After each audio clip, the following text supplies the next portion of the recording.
आपण बघतो गणेश उत्सव हे सगळ्यात चांगला आनंद म्हणून लोक साजरा करतायत आणि गणेश उत्सव साजरा करण्यासाठी भरपूर लोकांचा एक आनंदाचा लोटत असतो। तर काही ठिकाणी गणेश उत्सवानिमित्त एकीकडे लोकांचा आनंद व्यक्त होतो, एकीकडे वादाची प्रकरण उभे राहते। तर असेच एक प्रकरण झालेलं हे एक मुंबईमध्ये ठाणे विभागामध्ये।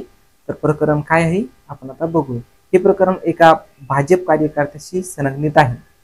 त्या भाजप कार्यकर्त्याने पायामध्ये बूट घालून तो मंदिरात प्रवेश केला आणि त्याची चीड मंदिरामध्ये घेतलेल्या बैठकीच्या सर्वच व्यक्तींना त्याचा राग आला। परंतु एका लेडीज व्यक्तीने त्याला विचारले की बाबा तू बूट घालून का आला, तर त्यावेळी त्या व्यक्तीने त्या महिलेशी छेडछाड केली आणि वाईट पद्धतीने स्पर्श केले, तसेच तिला तिच्यावर विनयभंग केला। तर हेच प्रकरण थोड्यावर न थांबता या प्रकरणाचा विस्फोट मोठा झाला। तर चला प्रकरण काय आहे आपण सविस्तरपणे या व्हिडिओमध्ये सांगणार आहोत। मी गणेश, तुमचं आपलं या चॅनलच्या या एपिसोडमध्ये सर्वांचं स्वागत आहे। तर चला कहाणीला सुरुवात करूया।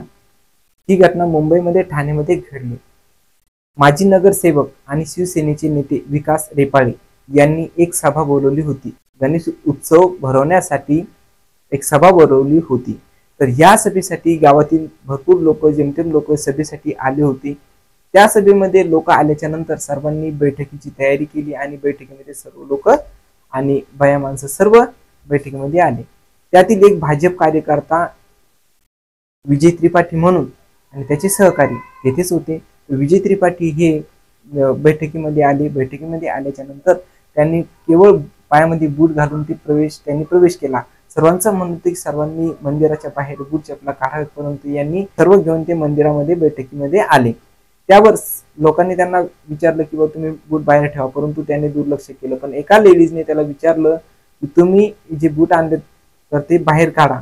तर एवढाच त्या विजय त्रिपाठी यांना राग आला एवढ्या शब्दाचा आणि त्यांनी त्या लेडीजला जातीवाचक शब्द विनयभंग केला, तसेच तिची छेड केली, वाईट दृष्टिकोनाच्या पद्धतीने स्पर्श केले। तर यावर तिथले वातावरण थोडं तापट झालं होतं। त्याच्यामुळे हे जे प्रकरण आहे हे प्रकरण नंतर मग गुरुवारी ठाणे पोलीस स्टेशन मध्ये ज्यावेळेस गेलो तर त्यावेळेस ठाणे पोलीस स्टेशन मध्ये विजय त्रिपाठी, भाजपचे कार्यकर्ते विजय त्रिपाठी आणि त्यांचे 2 कार्यकर्ते तर यांच्यावर कलम 74 आणि कलम 298 नुसार गुन्हा दाखल केलेला आहे। कलम 74 ही महिलेवरील विनयभंग आणि कलम 298 कोणत्याही वर्गाच्या धर्माचा अपमान करणे यावर ही कलम लागू होते। तर या 2 पद्धतीच्या कलम या विजय त्रिपाठी भाजपचे कार्यकर्ते आणि इतर 2 त्यांचे सहकारी यांच्यावर गुन्हा नोंद झालेला आहे। ही जी कलम आहे भारतीय दंड संहिता त्या कलमाखाली प्रार्थना स्थळाचे, धार्मिक स्थळाचे अपमान करणे असाही यामध्ये उल्लेख होतो। तर यावर एक रेपाले यांनी सांगितले की मी तर यामध्ये नव्हतो आणि या बैठकीत सुद्धा नव्हतो, तरी पण माझे नाव यामध्ये घेण्यात आलेले। रेपालेनी यांनी प्रसारमाध्यमांशी बोलताना सांगितले की यापूर्वी विकास रेपाळे यांनी 25 वर्षीय एका दलित व्यक्तीवर हल्ला केला होता, त्यामुळे रेपाळे यांच्यावर गुन्हा नोंद झाला होता आणि याचा राग म्हणून त्यांनी माझे नाव टाकलं असंही सुद्धा रेपाले म्हणाले। एका ठिकाणी भाजप कार्यकर्ता एका ठिकाणी शिवसेनेचा कार्यकर्ता, या दोघांमध्ये अशीच तडजोड, असेच वादिस्त वातावरण होत होते। हा 25 वर्षीय व्यक्ती हा एक दलित होता आणि त्याच्यावर विकास रेपाळे यांनी हल्ला केला होता असंही रेपाळे यांनी प्रसारमाध्यमांशी वर्तवले आहे। तर असेच नवीन प्रकरण, नवीन घटना ऐकण्यासाठी तुम्ही आपल्या चॅनलला सबस्क्राईब करा। भेटूया नंतरच्या एक नवीन कहाणी सोबत। तोपर्यंत जय हिंद, जय महाराष्ट्र।